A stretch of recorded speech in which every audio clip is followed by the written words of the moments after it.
विजयदशमी से पहले आरएसएस की तरफ से एक बड़ा सिग्नल मिल रहा है। संघ में जो कभी नहीं हुआ वो अब होने वाला है।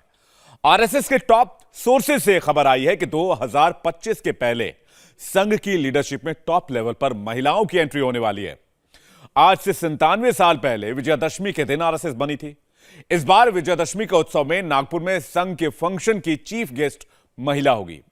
राहुल गांधी कहते हैं कि आरएसएस में महिलाओं का सम्मान नहीं होता, लेकिन सच क्या है? डिटेल्ड एनालिसिस इस रिपोर्ट में। सीधा सा आपसे सवाल पूछता हूं, मेन इनका संगठन आरएसएस है, कितनी महिलाएं हैं उसमें? आपने कभी देखा है? शाखा में आपने महिलाओं को देखा है शॉर्ट्स में? कभी देखा है? मैंने तो नहीं देखा है।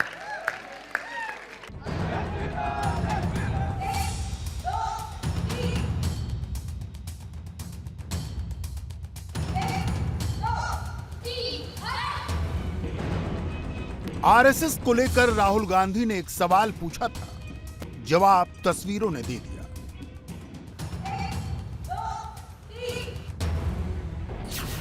विजयदशमी से पहले नागपुर में आरएसएस के हेडक्वार्टर से कुछ ऐसी ही तस्वीरें आ रही हैं।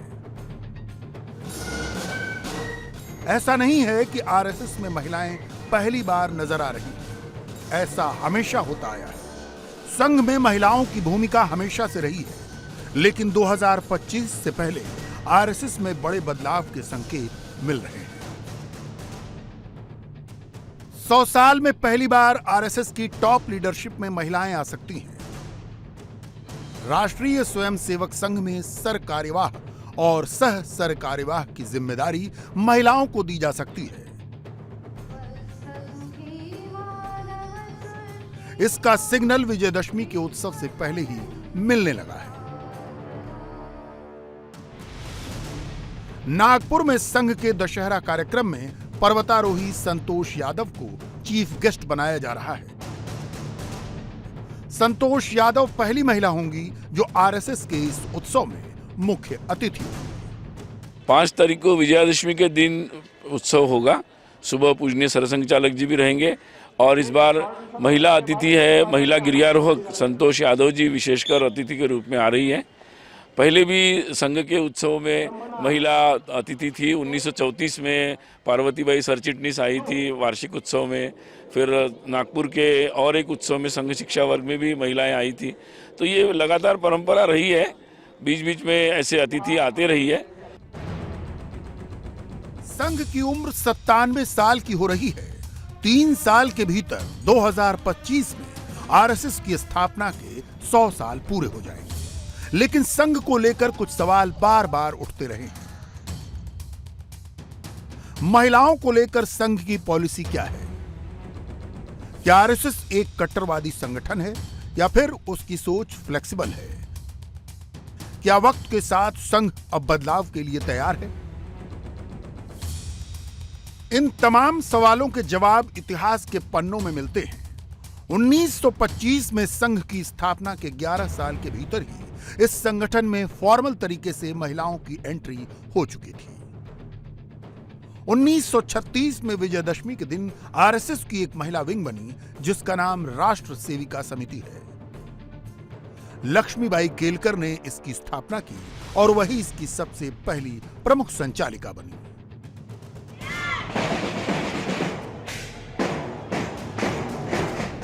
आज ये संगठन दुनिया में महिलाओं का सबसे बड़ा संगठन है, लेकिन विरोधी आरोप लगाते हैं कि संघ में महिलाओं का सम्मान नहीं होता, उनका एक्टिव पार्टिसिपेशन नहीं होता, उन्हें कोई रोल नहीं दिया जाता। गांधी जी के साथ आपको 3-4 महिलाएं दिखेंगी दिखेंगी, सही? मोहन भागवत के साथ आपने किसी महिला की फोटो देखी है? कभी देखी है? हो ही नहीं सकता, क्योंकि उनका संगठन महिला शक्ति को दबाता है, क्रश करता है। हमारा संगठन महिला शक्ति को एक प्लेटफॉर्म देता है।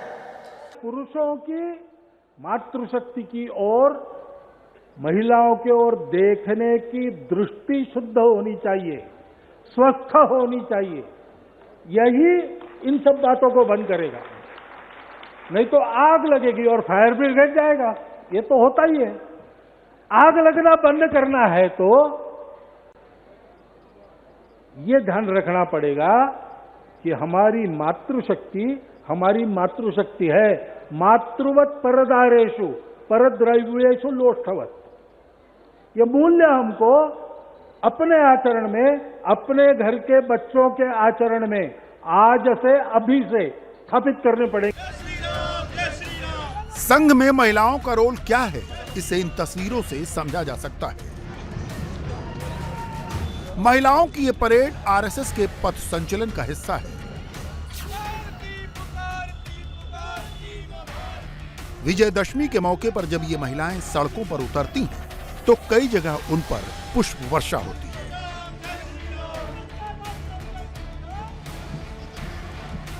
और ऐसा नहीं है कि ये सिर्फ नागपुर में होता है, देश के अलग अलग शहरों से ये तस्वीरें सामने आती हैं।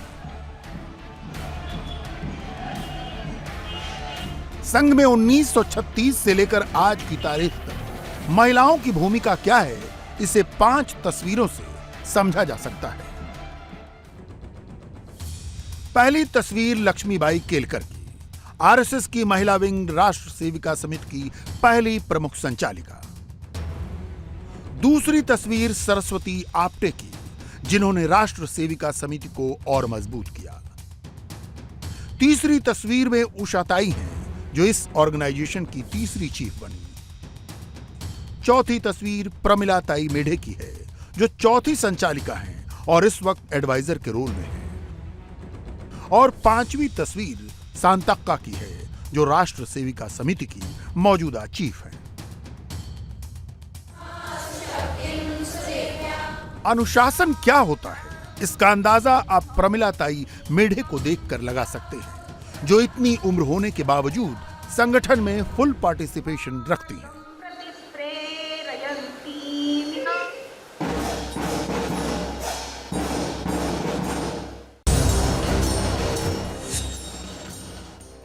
विजयदशमी के मौके पर इस वक्त नागपुर में इन महिलाओं की सक्रियता साफ दिखती है।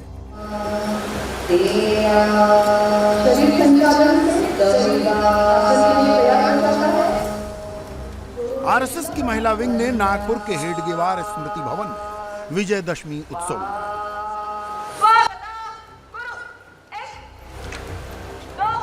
कहने के लिए भले ही यह संगठन पुराना है, लेकिन इसमें बेटियों को आज के लिए तैयार किया जाता है।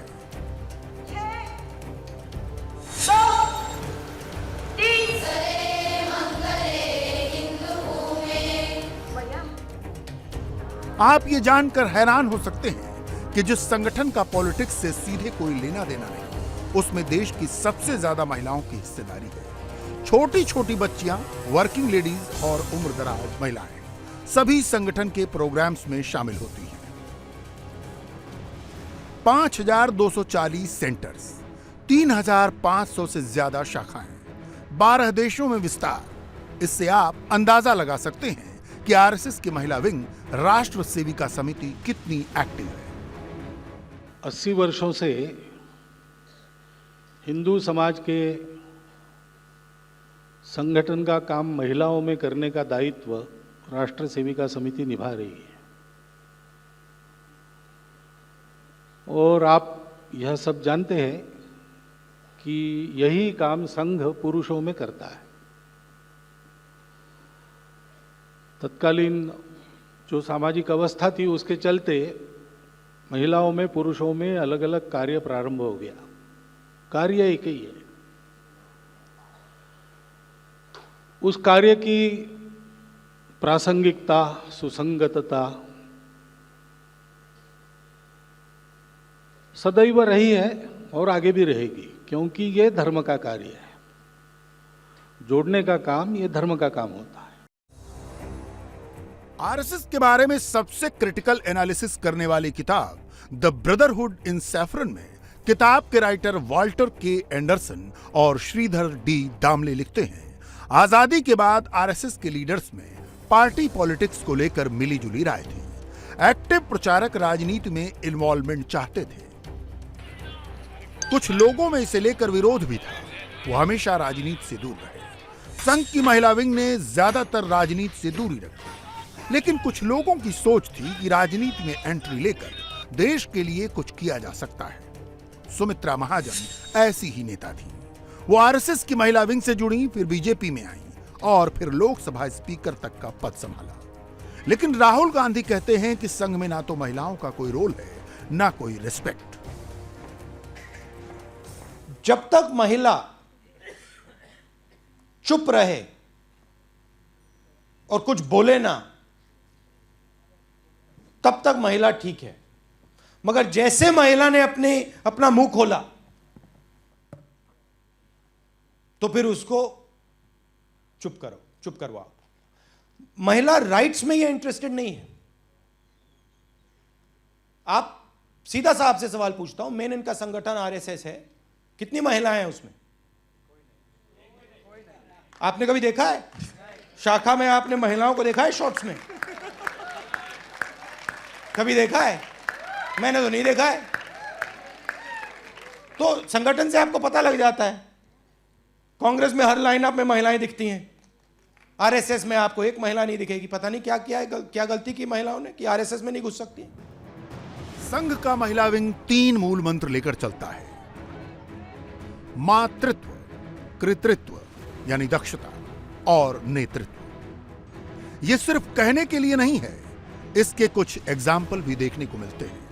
कोरोना के दौरान नागपुर और आसपास के एरिया में कई गरीब बस्तियों में इसकी झलक दिखी। आरएसएस की महिला विंग ने गरीब बस्तियों में रहने वाली गर्भवती महिलाओं के लिए किट तैयार की, जिसमें खाने पीने की जरूरी चीजें थी। उन्हें वो किट सप्लाई की।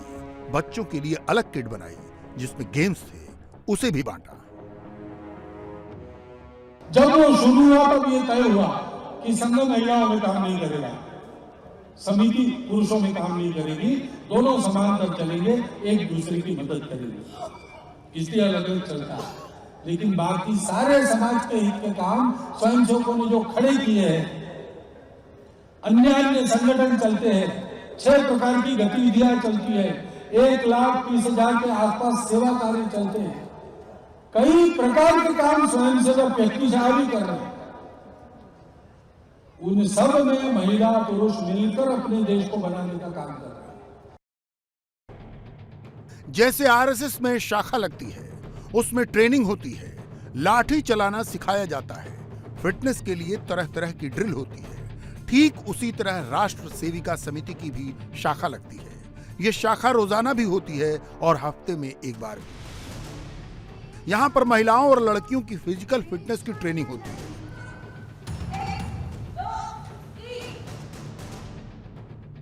देश भर में 3 लाख से ज्यादा सेविकाएं इसमें एक्टिव हैं। जाति मजहब का इसमें कोई रोल नहीं है। शहरों से दूर गांव वाले इलाकों में ये महिलाएं काम करती हैं। ये संस्था कई तरह की योजनाएं चलाती है, जिसमें अनाथालय से लेकर गौशाला तक शामिल है। विरोधी कुछ भी कहें, पॉलिटिकल पार्टियां कोई भी कमेंट करें, इन्हें उससे कोई मतलब नहीं। शोर शराबे से दूर ये महिलाएं चुपचाप काम करती हैं और यही इनकी ताकत है। इंडिया टीवी हर वक्त हर जगह डाउनलोड करने के लिए सर्च करें India TV news Google play store या ऐप स्टोर पर।